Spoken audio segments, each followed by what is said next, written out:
Olá, seja bem-vindo ao meu canal. Eu sou o professor Pedro Ana Júnior e você vai aprender contabilidade e direito tributário de uma forma prática e objetiva.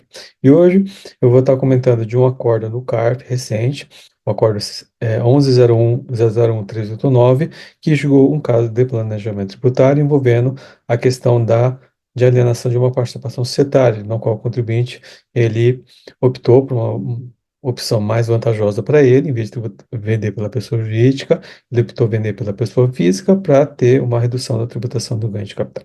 Então, se você ainda não é inscrito no canal, se inscreve para poder receber as notificações e compartilhe esse vídeo, convida os amigos para poder assistir, para poder ampliar o conhecimento, que isso ajuda na divulgação do canal. Então, hoje a gente vai estar falando da questão, né, de uma operação envolvendo planejamento tributário, no qual envolve uma cisão parcial de uma sociedade, envolve a questão da tributação do ganho de capital, que houve uma alienação de um investimento, e foi julgado no CARF e formalizado no Acórdão 1101.001.389. Então, esse vai ser a análise hoje desse vídeo, dessa videoaula de hoje. Então, resumindo o caso, é uma alienação de participação societária, no qual o contribuinte, optou, ao invés de alienar o investimento através da pessoa jurídica, optou em fazer a alienação pela pessoa física. Por quê?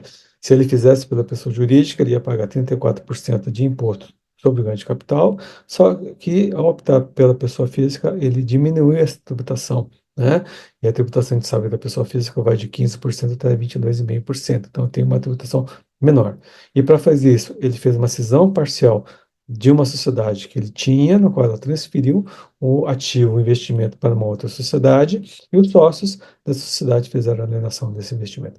O físico entendeu que houve abuso de simulação e aplicou a multa qualificada de 150%, tá? Então, esse é o resumo do caso, né? E como é que o contribuinte fez? Qual que é a estrutura societária, que foi utilizada para essa operação? Esse caso foi julgado em setembro de 2024, então é um caso recente, tem 2 meses, né, quando eu estou gravando esse vídeo. Então você tem a empresa Fiagril Limitada, que é uma empresa operacional, ela que é objeto de intenção, ela, a participação societária nessa empresa é que está sendo objeto de aquisição, na qual ela tinha uma empresa chamada Tapajós, que era a controladora dessa empresa Fiagril, e tínhamos o senhor Marino, que era uma pessoa física, né?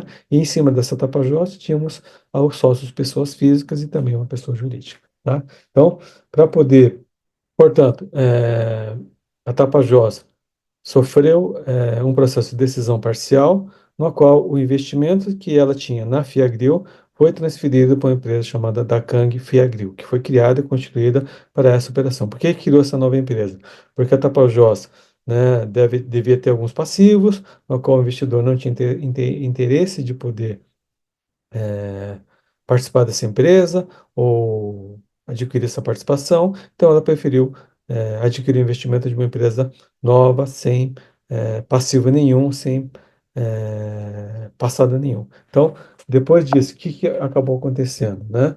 Qual que foi a estrutura societária que ficou? A Tapajós deixa de ser controlador da Fiagril e a Fiagril passa a ser controlada pela Dakang Fiagril, e no qual os sócios, pessoas físicas, passam a ser também sócios da Sedacan Fiagril. Então, você vai ter como estrutura societária Fiagril, como sócia a Dacan Fiagril, o senhor Marino, que não mudou a sua participação, e os sócios, pessoas físicas. Depois disso, há uma alienação parcial da participação da Dacan Fiagril para uma empresa chamada HDF, então sócios, pessoas físicas venderam a sua participação na Dacan Fiagril, que controla a Fiagril Limitada, e a HDF passa a ser sócio da Dacan Fiagril.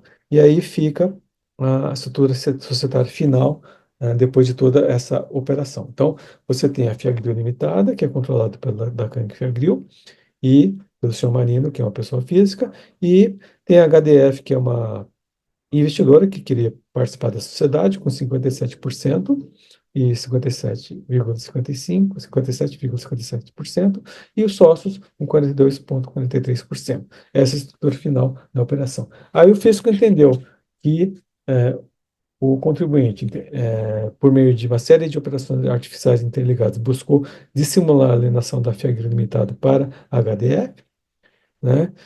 Portanto, quem vendeu não foi as pessoas físicas, mas sim a Tapajós, e por força disso, exigiu a tributação da pessoa jurídica e não da pessoa física. Desviou a tributação para seus sócios, utilizando de pessoas físicas e de um sócio residente no exterior para se beneficiar de alíquotas mais baixas de imposto de renda.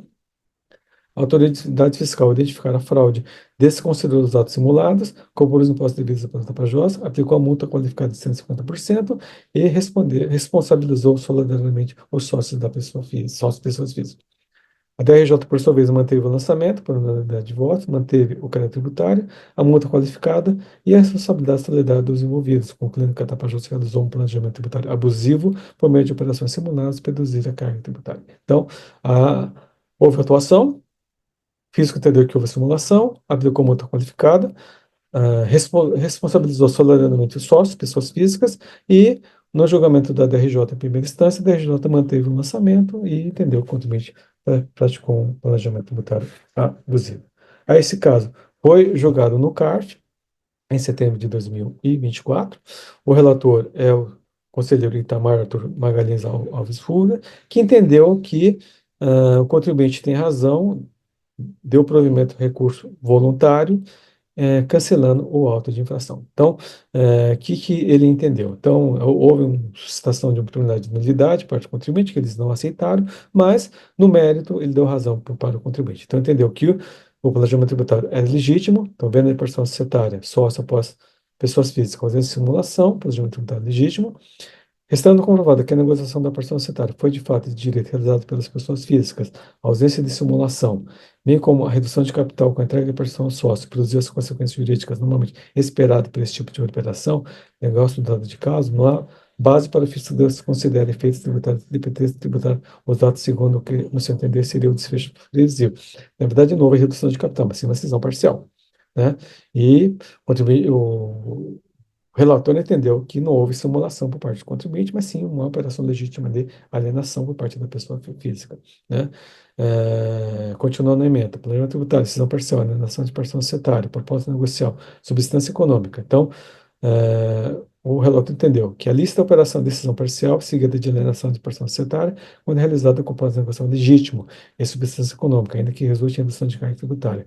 A mera economia fiscal não configura por si planejamento tributário abusivo, cabe ao fisco demonstrar a artificialidade da operação e a intenção de fraudar o erário para poder considerar toda a sociedade escolhida pelo contribuinte. Então, uma das razões de decidir que levou a ajudar, né, a fundamentar essa decisão é que a HDF e os sócios pessoas físicas continuaram sócios da sociedade. Então, não é que houve uma alienação integral da participação societária, mas sim uma alienação parcial e os sócios anteriores continuaram na sociedade com 42% da participação societária. Ganho de capital, tributação da pessoa jurídica, impossibilidade. Não cabe a tributação de ganho de capital diretamente da pessoa jurídica quando a operação societária implementada, embora resulte em redução de carga tributária, foi realizada com base em propósito legítimo e reflete a realidade econômica do negócio. Então, nesse caso, eles entenderam que também não se aplica a tributação da pessoa jurídica, porque a operação é legítima, ela existe, não há uma simulação, não há uma fraude, não há uma intenção de esconder a operação. Então, por isso, eles entenderam que o contribuinte tinha razão e deram provimento recurso voluntária. Houve também acusação, uma autuação na questão da não adição de uma equivalência patrimonial, mas entenderam como é a equivalência patrimonial. O resultado, ele não ter efeito tributário, que a despesa não é dedutível, é sempre tributável, então, portanto, não há razão de querer tributar esse valor. Então, por força disso, o CARF entendeu que o contribuinte tem razão, que esse seria um planejamento tributário legítimo e, por unanimidade de votos, deu provimento ao recurso. É lógico, essa é uma decisão de primeira turma, de turma baixa, não de Câmara Superior, então cabe recurso por parte da Fazenda e vamos esperar como é que a Câmara Superior vai decidir em relação a isso. Então, é um precedente interessante, eu acho que é uma operação legítima, eu concordo com a decisão do CARF e vamos aguardar o entendimento da Câmara Superior. Então, é isso que eu queria mostrar para vocês, comentar dessa decisão, para vocês entenderem. Espero que vocês tenham gostado desse vídeo. Gostou, compartilha, e se inscreve no canal e vejo vocês no nosso próximo vídeo. Obrigado, até a próxima.